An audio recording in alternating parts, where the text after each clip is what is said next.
নমস্কার বন্ধুরা, আমি লিপিকা চলে এলাম তোমাদের মাঝে আরেকটা রান্নার রেসিপি নিয়ে। এটা কি বলো তো, কী দেখে মনে হচ্ছে ডিম, তাই না?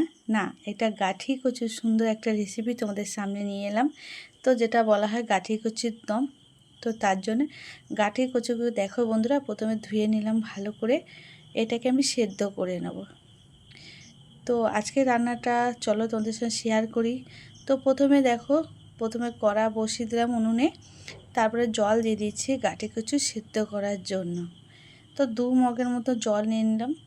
জল নিয়ে সামান্য এর মধ্যে নুন দিয়ে দিয়েছিলাম, জানো তো, কারণ বলো তো গাঠি কচুর ছালটা সুন্দরভাবে বেরিয়ে যাবে তার জন্যে। আর আজকে রান্নাটা যদি তোমাদের ভালো লাগে অবশ্য লাইক কমেন্ট করে পাশে থেকো।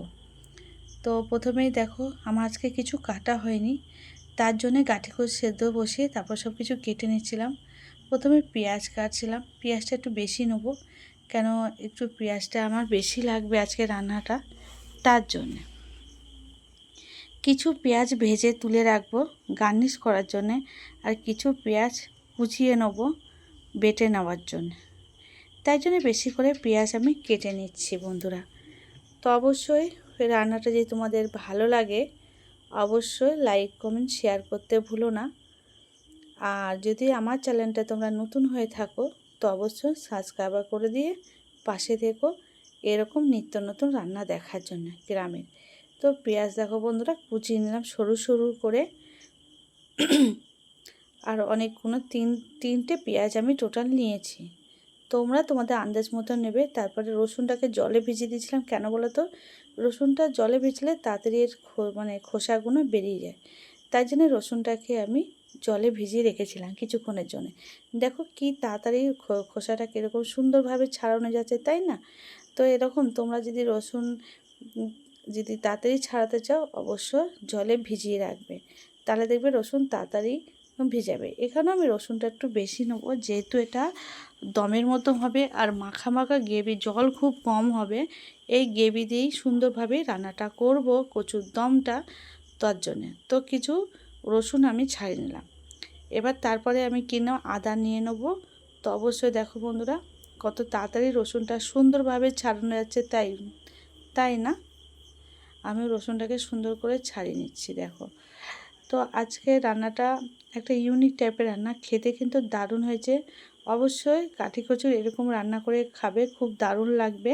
আর রান্নাটাও খুব দারুণ হয়েছে, রেসিপিটাও খুব সুন্দর। পুরো মাংস ছেড়ে তোমরা এই গাঠি কচুর তরকারিটা অনিমেষে খেতে ভালোবাসবে। আর এক থালা ভাত কখন যে শেষ হয়ে যাবে তোমরা নিজেরাই জানবে না। তো আদাটাকেও দেখো আমি কিছুটা ছাড়িয়ে নিচ্ছি, ছাড়িয়ে নিয়ে আদাটাকে কুচিয়ে নেব। আজকে আমার পুরো কিছু করা ছিল না, তাই জন্যে ভাবলাম গাঠি কচুটাকে সেদ্ধ বসিয়ে দিয়ে চলো। আর তার সঙ্গে একটা আলু সেদ্ধ বসিয়েছি। তো কেন বসিয়েছি তো অবশ্যই দেখতে থাকো, ভিডিওটা স্কিপ না করে ভিডিওটা তোমরা দেখতে থাকো। তো দেখো বন্ধুরা আমার আলুও সেদ্ধ হয়ে গেছে, গাঠি কচুও সেদ্ধ হয়েছে। মশলার মধ্যে দেখো তো কী নিয়েছি, আমি নিজে গরম মশলা কিন্তু দিইনি। এটা পেঁয়াজটাকে কিছুটা আমি ভেজে তুলে নেবো, তার জন্য পেঁয়াজটাকে দিয়ে দিচ্ছি। আস্তে আস্তে জাল দিয়ে পেঁয়াজটাকে আমি ভেজে তুলে নেবো গার্নিশ করার জন্য। আর কিছুটা তরকারিতেও দেবো, তোমরা দেখতে থাকো বন্ধু। এই দেখো আমার পেঁয়াজটা লাল লাল করে ভেজে, যেটা পেস্তা বলা হয়, যাই হোক আমি তুলে নিয়েছি। আর এদিকে আদা বেটে নিয়েছি, রসুন বেটে নিয়েছি, জিরে বেটে নিয়েছি, আর ধনে গুঁড়ো আছে অবশ্য, ধনেটাকে গোটায় বেটে দিয়েছি। এদিকে দেখো কড়াতে, আর আমার তো জানো রান্না করতে গেলে ক্যামেরা তো ভুল হবে, যেহেতু তাড়াহুড়ো রান্না থাকে, ক্যামেরা কোন দিকে ধরে থাকে আমি নিজেও জানি না। তো যাই হোক এরপরে দিয়ে দেবো কচুগুলোকে ছাড়িয়ে নিয়ে, তারপর কচুগুলো সেই তেলেই, পেঁয়াজ যেই তেলে ভেজেছিলাম সেই তেলের মধ্যেই আমি কচুগুলোকে দিলাম। কচুগুলোকে একটু ভেজে নেবো নুন দিয়ে, আর যেহেতু নুন দিয়ে সেদ্ধ আছে খুব একটা দেবো না, কম দিলেই ভালো হয়।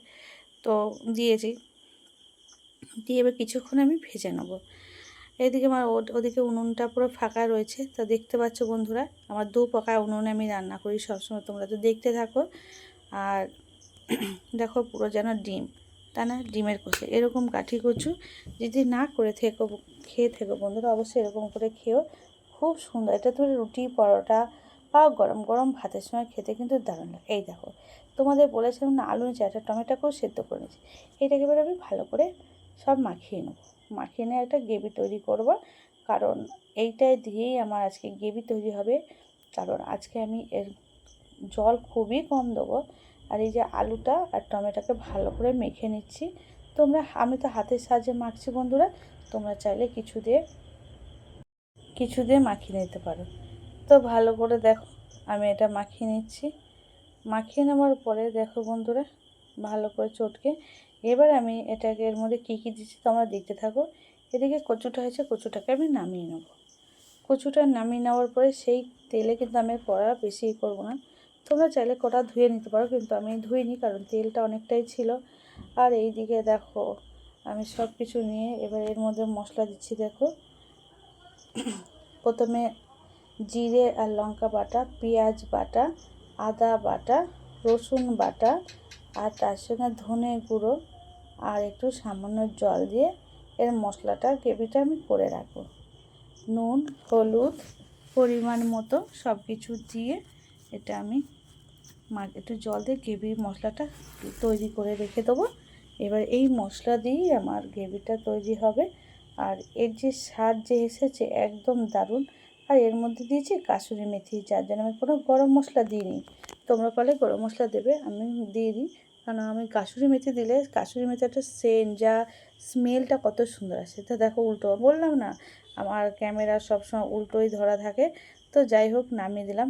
তারপরে সেই কড়ার মধ্যেই আমি তেল দিয়ে একটু তেজপাতা, দুটো তেজপাতা দিলাম, গোটা জিরে দেবো। এবার এটাকে ভালো করে কষিয়ে নেবো একটু। আর তার মধ্যে কাসুরি মেথি আমি দিয়ে দিলাম। এই হচ্ছে আমার মশলা। তো দেখতে পাচ্ছ একটু রান্নাটা একটু অন্য ধরনের করেছি, যাতে টেস্টটা দ্বিগুণ বাড়িয়ে দেয়। এরপরে যে মশলাটা আমি করে রেখেছিলাম সেটা দিয়ে দেবো, দিয়ে সামান্য ভালো করে কষে নেবো। একটু জিরেটা দিয়ে একটু সামান্য নাড়বো। যখন এর স্মেলটা একটা সুন্দর গন্ধ আসবে তখন এর মধ্যে আমি দিয়ে দেবো যে মশলাটা করে রেখেছি সেইটা।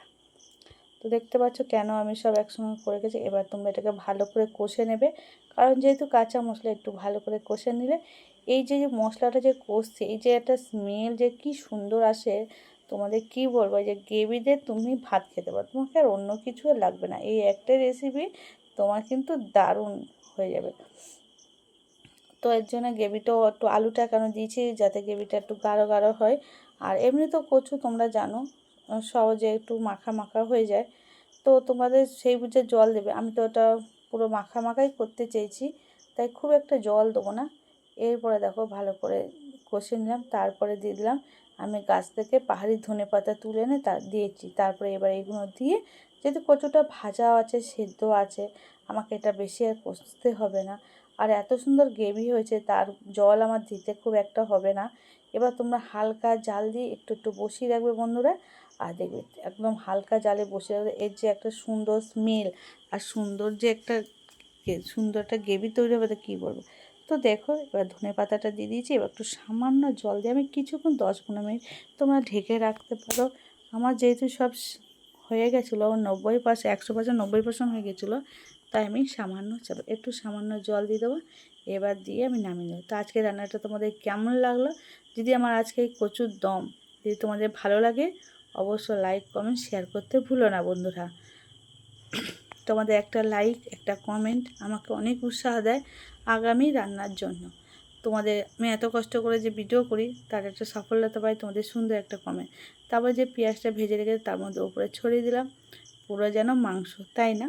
মাংসর দরকার হবে না এরকম যদি রান্না হয়, এরকম যদি গ্রেভি তৈরি হয়, বা এরকম যদি রান্নাটা সুন্দর হয়, তোমাদের মাংসর প্রয়োজন হবে না। যারা মাংস খায় না তারা এরকম করে খেতে পারো, খুবই দারুণ লাগে। আর গাঁটি কচু তো খুবই সুন্দর লাগে, খুব মিষ্টি, আমার তো খুব পছন্দ। তো আমার রান্নাটা আমার হয়ে গেছে। দেখো বন্ধু হালকা জালে বসিয়ে দিয়েছি, একদম বসা বসা দারুণ একটা কালারটাও যেরকম এসছে, স্মেলটাও সেরকম খুবই সুন্দর। অবশ্যই তোমরা গরম গরম ভাতের সঙ্গে সার্ভ করবে, হেভি লাগবে। দেখো যেন মনে হচ্ছে মাংস, তাই না? তো আমার তো খুবই সুন্দর, আমার বাড়ির সবাই খুব পছন্দ করেছে। তার মধ্যে কিছু কাঁচা লঙ্কাও দিয়ে দিয়েছিলাম, যারা যেরকম ঝাল খাবে। তো আমার ছোটো বাচ্চা আছে, তাই জন্য আমি গোটা লঙ্কা দিই, কারণ অনেক সময় খাইতেই চায় না, তাই জন্য আমি পরে ভাতের সঙ্গে এটা মাখিয়ে নিই। তার যা স্বাদ মানে ভোলা যায় না। অবশ্যই আমি খাবার তোমাদের দেখাই না। তো রান্নাটা কেমন হয়েছে অবশ্যই কমেন্ট করে জানিও বন্ধুরা। আর তোমরা যদি এরকম করে না খেয়ে থাকো গাঠি কচু, তো অবশ্যই এরকম করে গাঠি কচু খেয়ে দেখো, খুবই সুন্দর রেসিপি, খুবই সুন্দর লাগবে। তোমরা করে খেয়ে অবশ্যই আমাকে জানিও। তো বাই বাই বন্ধুরা, আবার চলে আসবো অন্য কোনো রান্নার ভিডিও নিয়ে। ভিডিওটা দেখার জন্য তোমাদের অসংখ্য অসংখ্য ধন্যবাদ। সবাই ভালো থেকো, সুন্দর থেকো। আবার চলে আসবো অন্য কোনো রান্নার রেসিপি নিয়ে। ততক্ষণের জন্য সবাই ভালো থেকো। Tata, bye bye.